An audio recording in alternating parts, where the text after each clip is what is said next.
Okay, so Mr. Lam is going to demonstrate how to do a proper high rising block, and this is basically your go-to block if you want to protect your face at the beginning of martial arts.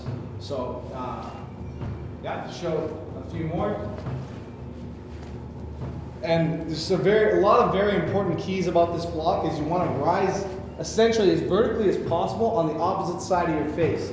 If you rise up on the same side of your face, I don't know how that's going to work, but basically you're leaving like one half of your face unprotected. So if they go wide, that'll still work, but if they go straight and you rise up, well, if you rise up on the same side, it's not going to work. You have to rise up on the opposite side of your face.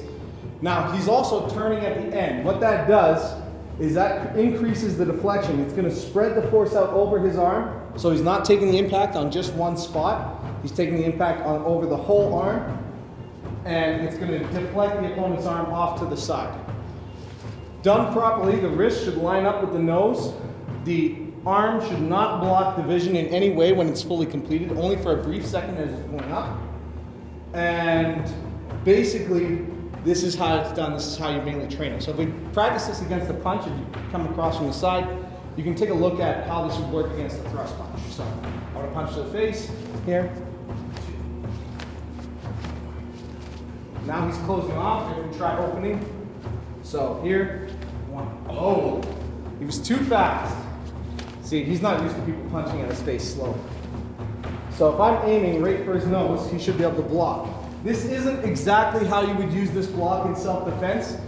In self-defense, it's actually a little bit shorter, a little bit faster, just like that. And so he's using it in a very shortened version, and that's really how you would do it in a self-defense scenario. Right? The person, especially self-defense, you're probably dealing with an untrained attacker who's going to go wide. You don't need that full power from starting from chamber and finishing all the way to the top. Right? Now, the angle becomes a little bit important. If you have someone who punches from like a high set, who's a bit taller and firing downwards, that angle will actually cause a deflection downwards to the side. If you just lift kind of straight up more square, right, and now if I'm up and punching down, I can actually go right through that. If he's got the angle, I can't, because it just deflects to the side like the rain on a rooftop. This can also be used, 1 second, to block a staff coming down. If you do it right, hopefully this shows up on the camera, but if you do it right, this will come right down.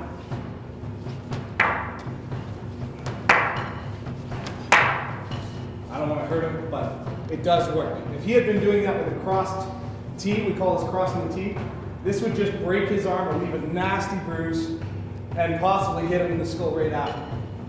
So the deflection, the angle, creates a deflection to be able to stop an oncoming staff. If he can stop a staff, he can definitely stop a punch to the head.